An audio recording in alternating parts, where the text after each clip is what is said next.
raise your right hand. Do you solemnly swear that the testimony you're about to give in this cause now hearing shall be the truth, the whole truth, and nothing but the truth, so help you God? I do. Thank you. You may have a seat and put yourself right up to the mic. How are you doing this afternoon? I'm doing all right. How about yourself? Excellent. Thank you. You may proceed. Sir, in a loud, clear voice, can you please introduce yourself? Spell your first name and your last name. Patrick Noonan, P-A-T-R-I-C-K-N-O-O-N-A-N. And how old are you, sir? 50. And what town do you live in? North Andover. Where were you born? Rochester, New York. How long did you stay there? Until I was about 4 years old. And where did you move to? North Andover. Who did you move with? My sister, mom and dad. And what are their names? My mom is passed, but my dad is Timothy Noonan. And what was her name? Your mom? Patricia. And your sister? Mary. Does your sister live in the area? She lives in Lynn. Where did you go to school? For high school? Grade school, high school? The North Andover Public School systems, and then for high school I went to St. John's Prep. And did you play any sports there? Hockey and lacrosse? Did you graduate? I did. Once you graduated, did you further your education in any way initially? Initially, yeah, I went to Siena College for about a year, and then that wasn't working out. I got my degree later on down the road. What did you get your degree in? Criminal justice. From where? UMass Law. Now, after you left Siena, did you work? Yes, I did. What did you do? I worked at Macy's Security. Okay. And at some point, how long did you work there? Couple of years. It wasn't too long. Did you meet anybody significant in your life while you worked at Macy's? My wife. Who's that? Angie. Okay. And was she working there also? She was. Did you get married at some point? We did. Okay. I'm going to ask you a dangerous question. What's your anniversary? It is December 22nd, Okay. 1999. 1999. Okay. Yep. Thank you. Do you have any kids? I do. How many? Just one. Boy or girl? Boy, Joseph. And what does Joseph do? He is currently at UMass Lowell as well, studying environmental engineering. Have you lived in North Andover ever since you've been 4 years old? No, Did you move around? I did when I was in the military. Okay, we'll get to that. Oh, I'm okay. sorry about that. At some point, you talked about you were in the military. What area of the military did you join? Air Force. Okay. And when was that? That was in '99. And where is boot camp for the Air Force? Lackland Air Force Base in San Antonio. Okay. And can you tell us a little bit about boot camp? Some of the training, some of the things that you were subjected to, I guess? Yeah, I mean, it's some sleep deprivation. You also have, you have to learn how to march. They basically strip your identity and try to build you up as a team. Okay. Firearms training, things along that. At some point, did you make it through boot camp? I did. Did you, I guess, enlist or volunteer to any special area of the Air Force? Security forces. And what is security forces? They're basically the defenders of the force. So when I went in, I went through my tech school, which is almost like a police academy. We learned various different things in there, land nav, different weapons systems, things of that nature. And then once you graduate, you get your orders cut. And what were your orders originally? Cheyenne, Wyoming. Okay. And what was your role when you were in Cheyenne, Wyoming? I originally, when I was waiting for my security clearance, I was originally working on the ground. So ingress, egress from the gates, a cruiser, enforce the laws of the Uniform Code of Military Justice. When you're going through that type of training, are you trained in the use of firearms? Yes. Any different All different types? Yes. Any other types of weapons, Yes. such as? The 60, which is a fully automatic machine gun. The SAW, which is pretty much the same, only it's a little lighter. The 203, which is an M16 with a grenade launcher attached to it. M16 and also your sidearm. Eventually, did you get your security clearance? I did. Okay, and was your assignment different when you got that? Yes. They moved me over to like a camper team.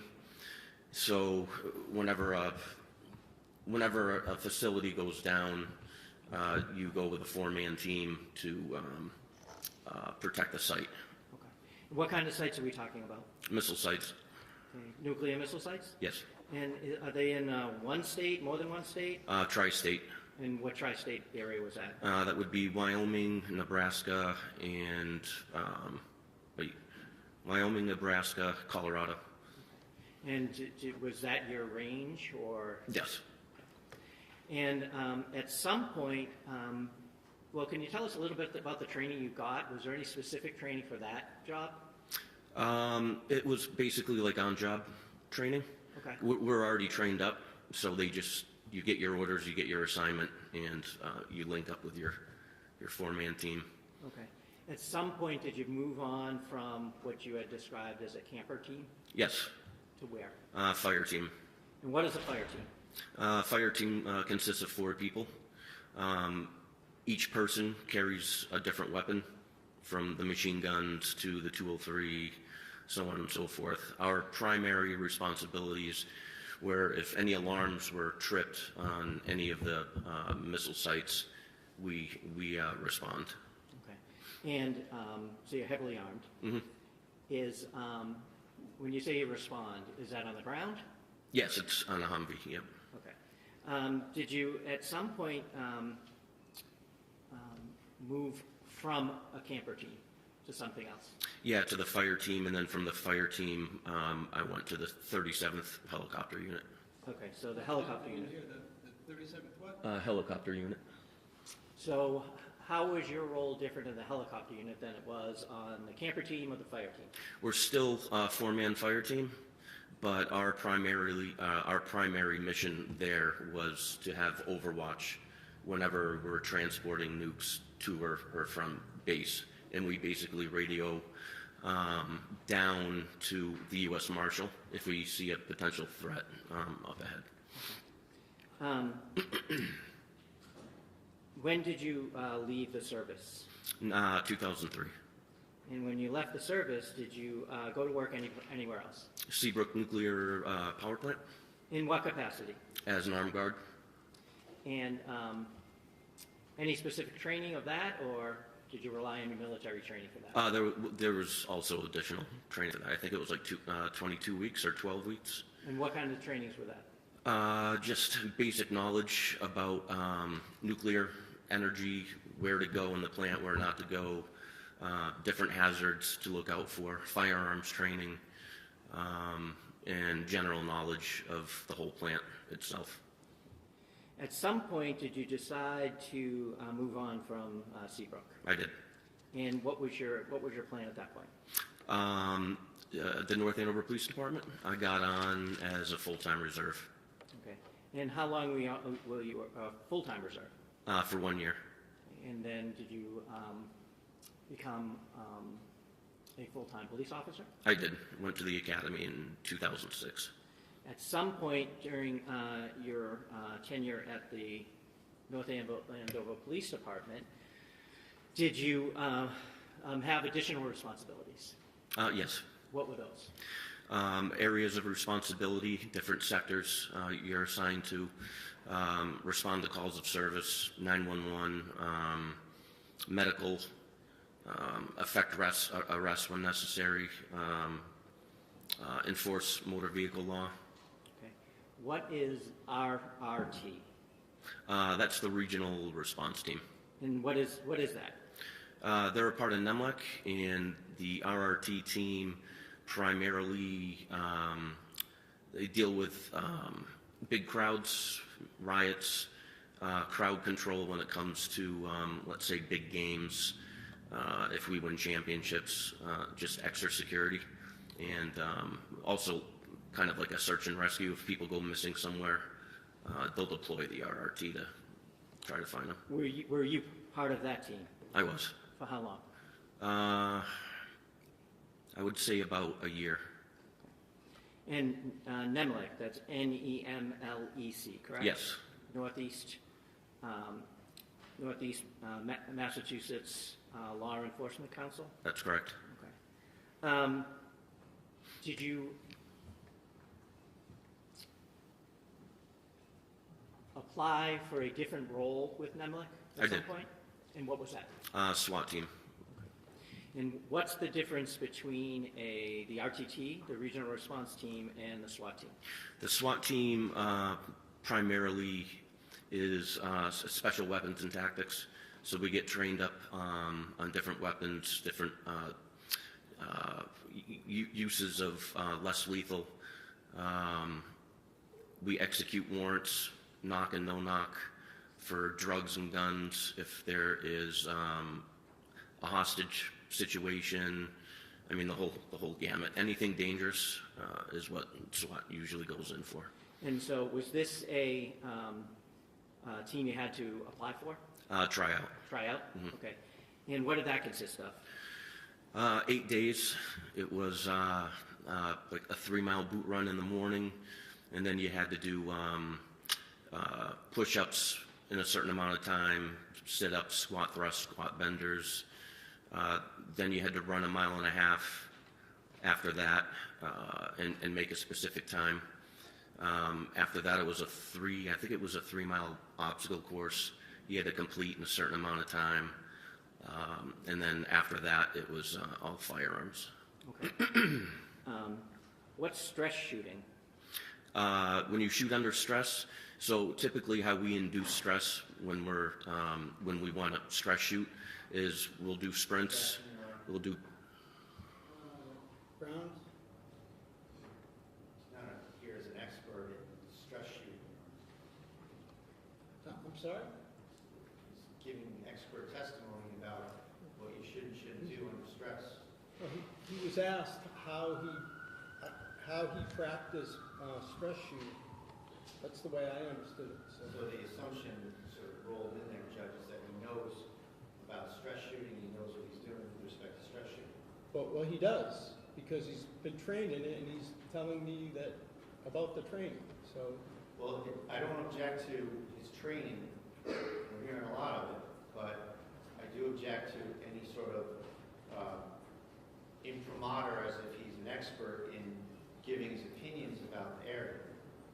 okay, so I'm going to take, as I said, I'll take it as it comes. I haven't heard any opinion testimony. If there's an opinion, please by all means object, but overrule. Thank you. You continue. So to induce stress, when we go up to the range, we'll do a series of sprints, burpees, push-ups, sit-ups, and then we go right on line. That's for the intent of raising your heartbeat to a very high level and being able to shoot on target. And when you say online, what do you mean? Right in front of your targets. Okay. That's what I mean. Right. What's SWAT school? That consisted of a full week, and I went to Worcester, and it was put on, hosted by LAPD SWAT. Okay. What did that consist of? Room entry, hallway clearing, room clearing, building searches, building clearing, the use of flashbangs, firearms, less lethal weapons, operating a Bearcat, shield work, the use of a Halligan, the use of a ram, things of that nature. What's a shoot don't shoot scenario? As far as, Is that a thing? Shoot don't shoot? oh yeah, we have shoot, don't shoot scenarios. Okay. And did you participate in those? We did. What are those? They would put up targets when we were clearing a house, and some of them, the pictures were depicted of either someone having a gun to someone's head as like a hostage, or someone would just be holding up a purse. So that was shoot, no shoot. How often, when you were with SWAT, were you required to train with them? 2 times a month, and then a 40-hour block in the year. Every year? During the year, yep. Okay. And so how long were you with the SWAT? You were with it twice, correct? Yeah, I was on 2 different teams. Okay. The first time, how long were you with SWAT? From '07 to, I believe, 13, shortly after the marathon bombings. Okay. Did you, at some point, did you switch departments? I did. And you were in North Andover at the beginning, and where did you go? I went to Lawrence. Why? I wanted a little faster pace. Okay. Did you get it? I definitely did. Okay. Now, while you were with Lawrence, did you continue with your SWAT? Yes, I tried out for the Lawrence SWAT team. Okay. Can you tell us your trajectory while you were in Lawrence? Were you always on patrol? No. Okay. Can you tell us about that, please? Became a field training officer, and then I wound up in detectives for several years, and then I went back to patrol to field train the new guys, SWAT, and that's pretty much it. Now, you said you tried out for the Lawrence SWAT team, correct? Yes. And how long did you do that? That was another 8-hour day. Okay. I'm sorry. No, was that? I don't mean. That was a bad question. Oh. How long did you make it? Right, you made it. Yes. And how long did you participate in the Lawrence SWAT team? I believe 2019 to by the time I departed and went back to North Andover. Okay. And so, 2024, Your Honor. You're welcome. why did you come back to North Andover? I just wanted to bring my training and experience back to where it all started. I have 10 years left, so yeah, that's about it. And I'm getting older, so a slower pace is kind of needed. Okay. So I'm going to turn your attention back to June 30th of 2025. Were you patrol on that day? Yes. Okay. What was your shift, if you remember? I did a swap, so I was working for another officer. So that shift was 4 to 12. Okay. At some point, did you get a call from someone in particular? Yes, Officer Houston. And at some point, did you learn why he called you? Yes. And why was that? Apparently, the defendant's ex-fiance took a restraining order out. You had to serve it? Yes, we had to serve it. Did you know that person? Did you know a person by the name of Justin Alain? Didn't know him, but I met him on one occasion. Did you know the defendant, Kelsey Fitzsimmons? Knew her, but not well. She was on maternity most of the time that when I first transferred over. So. All right. So you got a call from Houston. I did. Where did you go? We met behind the Atkinson School. It's called the CCC, and he explained the situation to me. Okay. Was he anybody else arrive at that point? Not yet. Okay. At some point, did someone? Yes. Who was that? Lieutenant Daly. Did you talk about any plan as to how this was going to occur?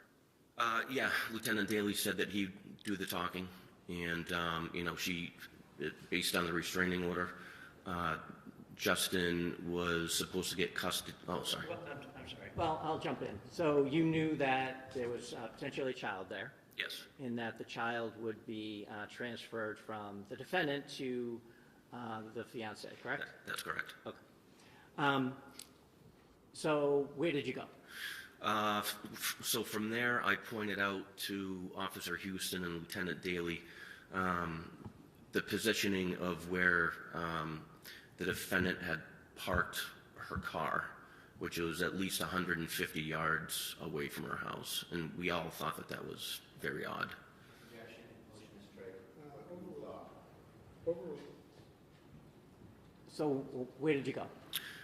We pulled up right before the house. The foliage was pretty overgrown, so we left our cars there, got out, and walked up to the front door. Okay.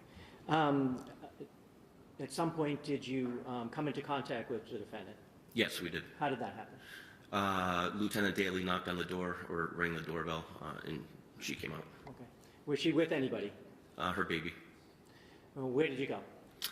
We went into the family room. She went straight to a couch that's off to the left, and I kind of went straight. There was another couch, and I believe Houston was to the left of me.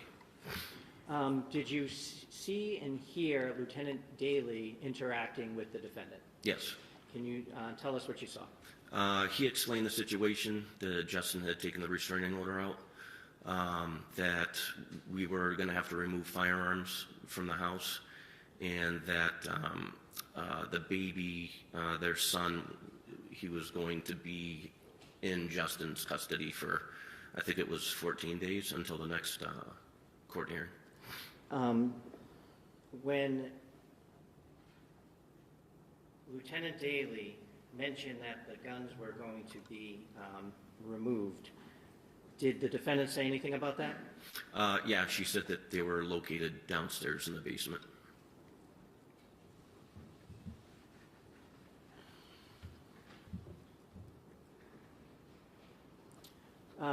What happened after that? I noticed her duty belt on the couch, so I went and checked that. There was no firearm in there, and I observed like a gun case on a mantle. I opened that up, and there was no gun. There was no gun. Did she say anything in response to that? Yeah, she reiterated the guns were downstairs in the basement.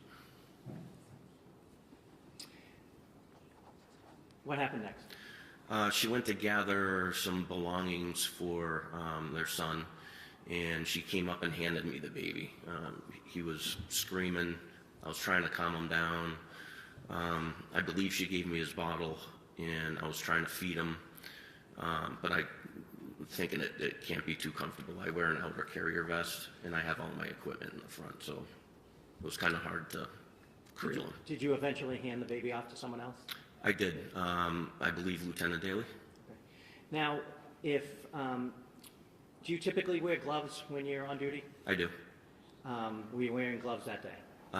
Yes, briefly for maybe like 10 minutes. Okay. Did you take them off once you were in the house? I did.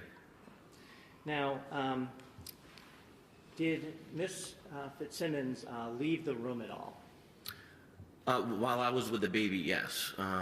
Lieutenant Daly and Officer Houston escorted her around. I think it may have been a kitchen area. I never went back there, so I just basically stayed in the family room with their son. Okay. Did, on a typical restraining order service, would you let a person who is the subject of the restraining order walk around the house unattended? No. Okay. At some point, did they come back? Yes. Okay. What happened after that? I handed the baby off. I was standing in front of her stairs, and she had stated that she had clothes upstairs for the baby, so I handed the baby off. And so did someone go upstairs? Myself and Officer Houston. Okay. Where did you go? Right at the top of the stairs, it's like it's a very small hallway. Right to the left is the baby's room. Right to the right is the main bedroom. Okay. And so where did she go first? To the left, to the baby's room. And what did you observe? I observed a crib. The back wall had bookshelves of sort, and there were just clothes on the ground. Did you enter the room or did you stay on the outside? I entered the room there. Okay. What did you see the defendant doing, if anything? She was wrapping up baby clothes, and she put him in a car seat. And then while she was doing that, I heard an older lady come in and start to yell at Lieutenant Daly. Okay. Did that create any reaction from the defendant at all? No. I asked her who that was downstairs, and she looked up and said she had no idea. What happened next? She handed me the baby seat and asked me to take it downstairs, and I told her no. Okay, what did you do with it? I put it on the ground. I said, we'll deal with that later. What happened next? She started packing a lot of books, and it's almost like this round basket with two handles. And I explained to her that her son's 4 months old. No need for all the books. You know, you're going to see him in 2 weeks. So, What did she do with the books? she handed me the basket and asked me to go downstairs, bring it downstairs. And what did you do? I told her we would deal with it later, and I put it down on the ground. And you told her she'd see her son in 2 weeks? Yeah, roughly. I said your next court date is on the 14th.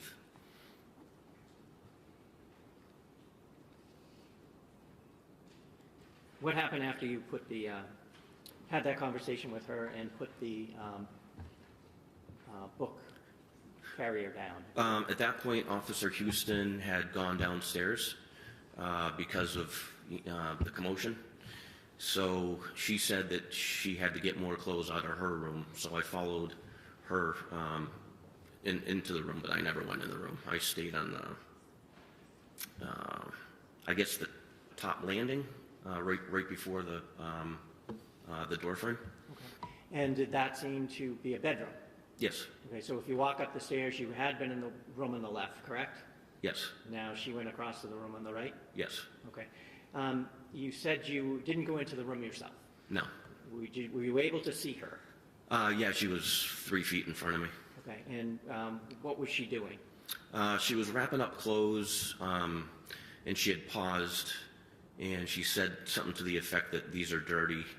And I said, listen, you know, wherever the baby's going, I'm sure there's a washer and dryer. Out-of-court statements, motion to start.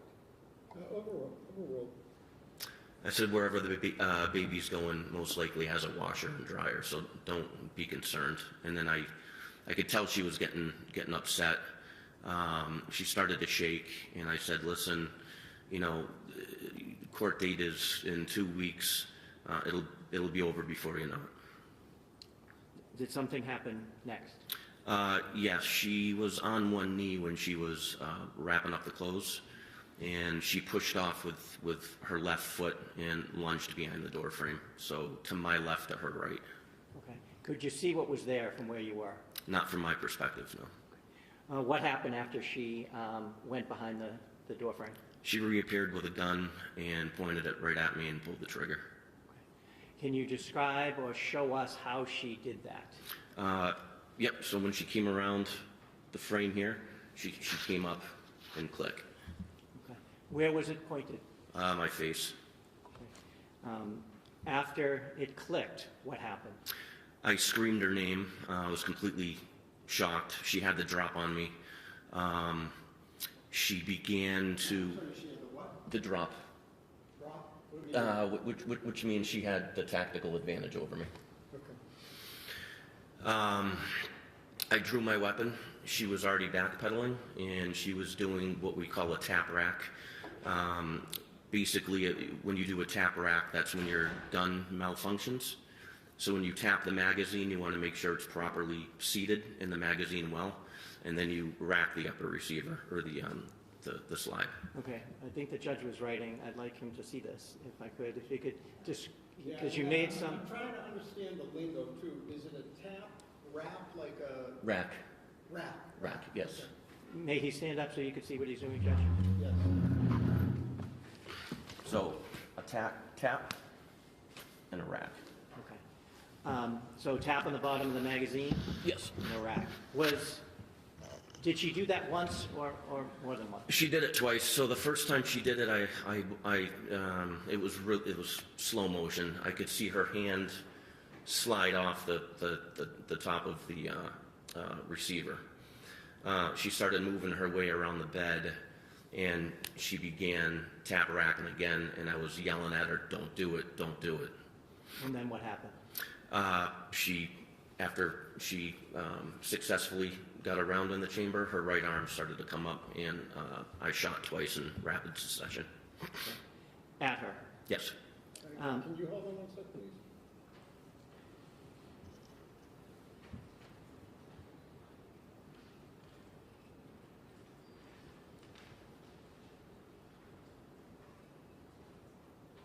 Yeah, all set, thank you.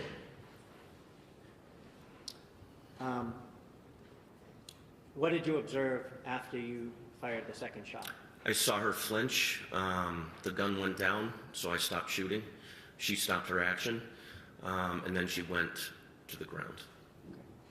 Where was she at this point? On the opposite side of the bed, in between the wall and the bed. What did you do next? I covered down on her. And what does that mean? I kept my gun on her or in the area where she was because I couldn't really see all of her at that point. What part of her could you see? I think her legs, maybe. I don't really remember. Okay. Did someone else appear at that time? Lieutenant Daly. Okay. And what did you see him do, if anything? He came up, said, "Where's the gun?" I said, "She still has it. I'll cover you." And so what happened? We walked around the bed. I stayed lethal force on her. He rolled her and saw the gun. Okay. Did you see the gun? I did too. Yeah. What happened with the gun? He put it on the bed, and she was still conscious, alert, moving. I grabbed the gun. I moved it to the other side of the room. Okay. What did you do next? We immediately started first aid. Okay. How so? Putting pressure on the wound. We wanted to see if there was an exit wound, which there was. So we were trying to stop the bleeding.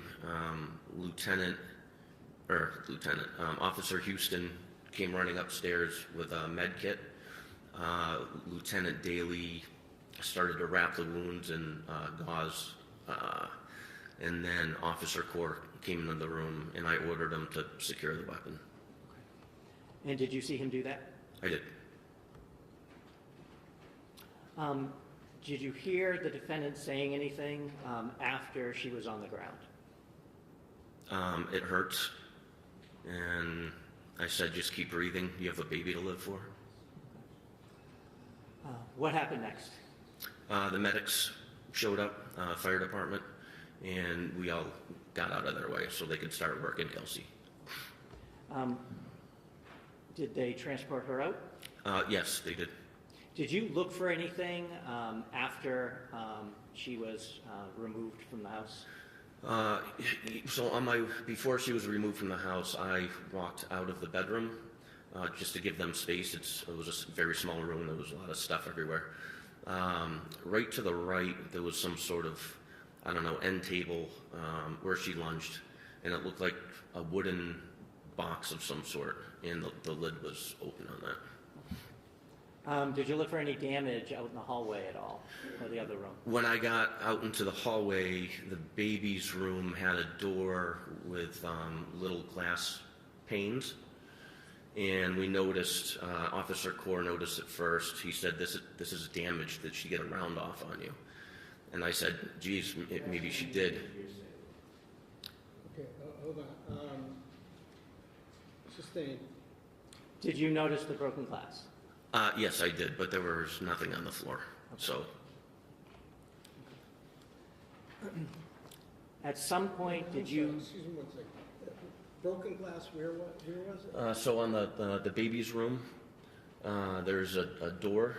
I believe it was on the baby's room, and it had little glass panes. Right. One of them was damaged, Yes. but there was no glass on the floor, Your Honor, so I chalked it up as old. Why did you shoot twice? She wouldn't stop. Do you know if you hit her with the first one or the second one? I didn't know. The second one, I could visibly see her flinch. The first one, no, she was still getting ready to raise her arm.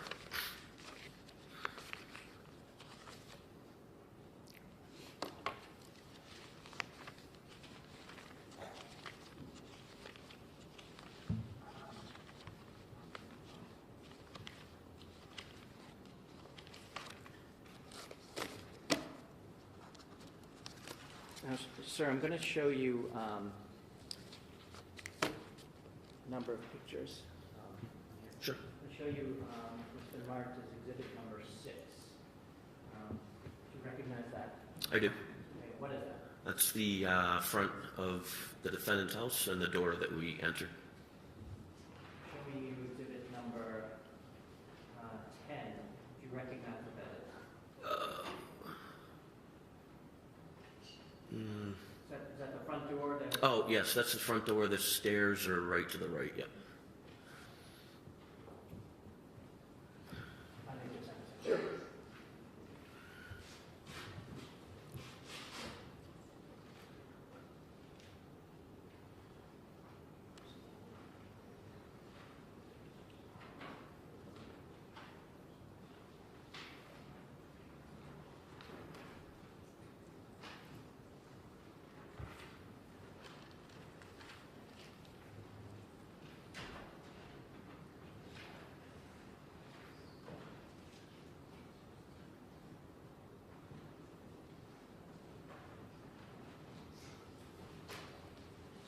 Show you what's been marked as exhibit number 36.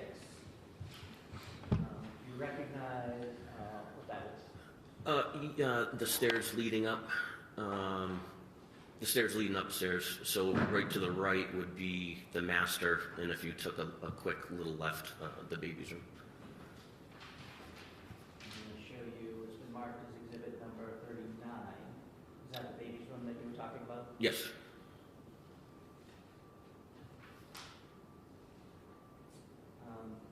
Number 38. You recognize what that is?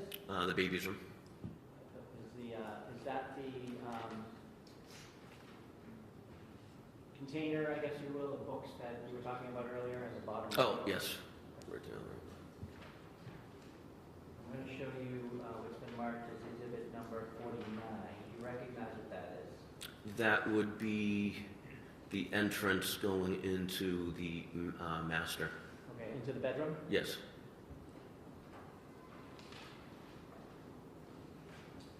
Let me show you what's been marked as exhibit number 51. Do you recognize what's in that photo? That would be the box that was open to the left of the door frame.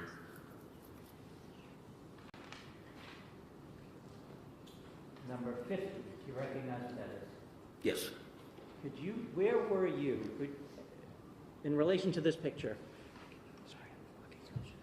Where were you when you first observed Miss Fitzsimmons pull out the gun and aim it at your face? Right before the door frame. Okay, so you backed up a little? Yep. Probably right, whoever took that picture, probably right there. And where were you in relation to the door frame when you shot your weapon? I used part of the door frame as some sort of cover, and I was leaning up against it with both my hands. So my gun and my wrists would have been in the room. Let me show you what's been marked as exhibit number. Mr. Cook, just give me one more.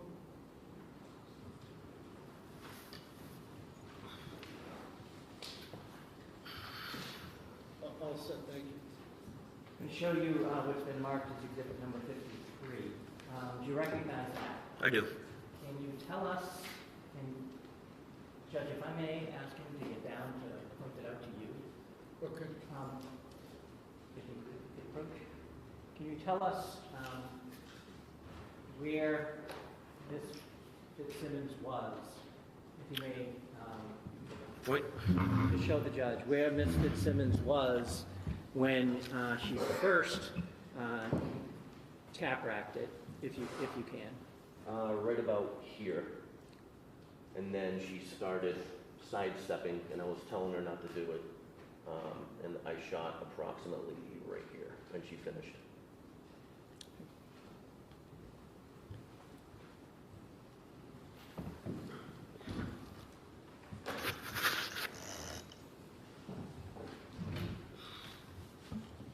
I have nothing else. All right, so makes sense to stop for the day at this point. And we'll pick up at 9 a.m. tomorrow morning. And witnesses, the folks that are on the witness list should continue to follow my order and rule. And that is not to watch any of the other folks' testimony, and we will pick up tomorrow morning. All rise.